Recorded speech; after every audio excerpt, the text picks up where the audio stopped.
నేను పర్సనల్గా వీధి తిరిగి బుడత చూపించి చెత్త చూపిస్తే ఆమె ఏమడుగుద్ది, నాకు నీళ్ళే రాలేదంటది. ఆమె వచ్చి మా ఇంట్లో ఎత్తలేదు అంటది. ఏంటో మీరు ఇప్పుడమ్మా ఏమని చేసేది మీరు? మీ కమిషన్ ఏం చేసేది, నువ్వేం చేసేది, ఈఎన్సీ ఏం చేసేది? ఇదేనా? అదేమంటే నారాయణ సార్ తిడతాడంటారు. తిరిగేం చేసేది? వాళ్ళు వస్తే ఇంత గయ్యం తగులుకున్నారు. రియాలిటీ పోతాం పట్టాలి తమ చెత్త చూస్తున్నాను.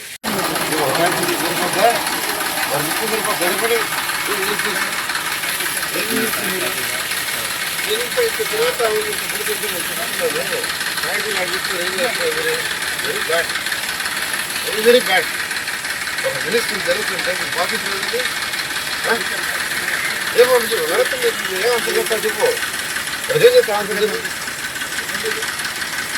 అదే మీరు నేర్చుకుంది కామన్ సెన్స్ కాదా? మంచిగా జరుగుతున్నారు ఎంత వాళ్ళు అడిగి చేస్తాం అనేది. ఆ పెట్టుకొని ఏం చేస్తాడు? ట్యాంకర్ పంటలు వేడు 10 గంటలు వేడు ఏం చేస్తావు చెప్పు. పెట్టు 50 ఆడ 50 పెట్టి తెచ్చుకుంటారు. పెట్టి నువ్వు నిద్రబాబు సార్ ఫైర్ ఇంజిన్ కూడా చెప్పి ఫైర్ ఇంజిన్ కదా మీరు ట్యాంకర్లు పెట్టండి.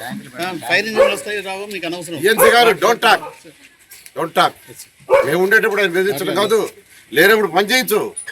లేనప్పుడు పని చేయొచ్చు. నా ముందే ఆయన దబాయిస్తే వస్తుంది, నా ముందు దబాయిస్తే వస్తుంది. నువ్వేదో చేసినట్టుగా ఇట్ ఈస్ యువర్ డ్యూటీ. ఆడ పని జరిగేది చుట్టూ నీ పని, అంతేగా నాది కాదు. నేను మళ్ళీ వస్తా, నేను 12 o'clock వస్తాను. 12 o'clock వచ్చాను. ఇక్కడెక్కడ చెత్తలు కూడా వాళ్ళు ఎవరు కడుక్కుంటారు, ట్యాంకర్ పెట్టండి. నేను మళ్ళీ 12 ఇక్కడికి వస్తాను.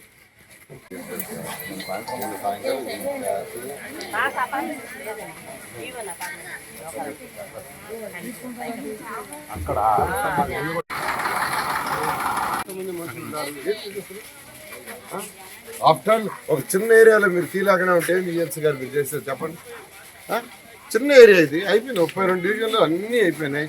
ఈడ 10 వీధులు, ఆడ 10 వీధులు ఉన్నాయి. మ్యాన్ పవర్ అంతా ఉంది. ఏ కమిషన్ గారు చెప్పండి ఆన్సర్. ఎప్పుడంటే ఏంటి సార్ నీకు చెప్పాను కదా, నేను నీకు చెప్పలేదా? ఆయన చెప్పాను. నేను ఇస్తాడు పట్టుకున్నారు, వాడు పట్టుకున్నది కరెక్టే. ఇక్కడ మనసు ఇస్తారు పడుకోండి. ఈఎన్సీ మీరు తెలుస్తుంది, మీరు పడుకుంటే మీకు తెలుస్తుంది. రియాలిటీ గ్రౌండ్ రియాలిటీ నేను చెప్తున్నాను. నాది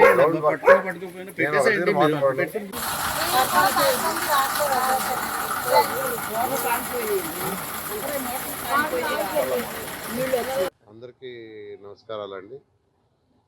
ఏదైతే లాస్ట్ పాయింట్ వరకు ఎవరింట్లో నీళ్ళు ఉద్దేశంతో ఏదైతే టేకప్ చేసామో ఈ యొక్క పొడమేరు వరద వల్ల వచ్చిందండి. ఆల్మోస్ట్ ఇవాళకైతే అందరి ఇళ్ళలో వెళ్ళిపోయినాయి. టోటల్ జర్నలిస్ట్ కాలనీ నీళ్ళు కూడా తీయటానికి ప్లాన్ చేసి మా అధికారులు చక్కగా దాన్ని కూడా గ్రావిటేషన్ ఆఫ్ వాటర్ ఎలా ఉందో చూసి స్లోప్స్ అవన్నీ చూసి యాక్చువల్గా ఆ డైరెక్షన్లో యాక్చువల్గా ఏంటంటే 10,000 మంది అండి. 3,000 ఇక్కడ కార్పొరేషన్ వాళ్ళు, 7,000 బయట నుంచి వచ్చారు. ఇతర మున్సిపాలిటీలో ఉన్న కమిషన్ని వాళ్ళ కింద ఉన్న వాళ్ళని యాక్చువల్గా వాళ్ళే తీసుకొచ్చుకున్నారు. ఎక్విప్మెంట్ కూడా వాళ్ళని తెచ్చుకోమని. మనుషులు వచ్చి మాత్రం కాలువలో పూడికి తీయాలన్నా ఏం చేయాలి వాళ్ళే తీసుకొచ్చుకున్నారు.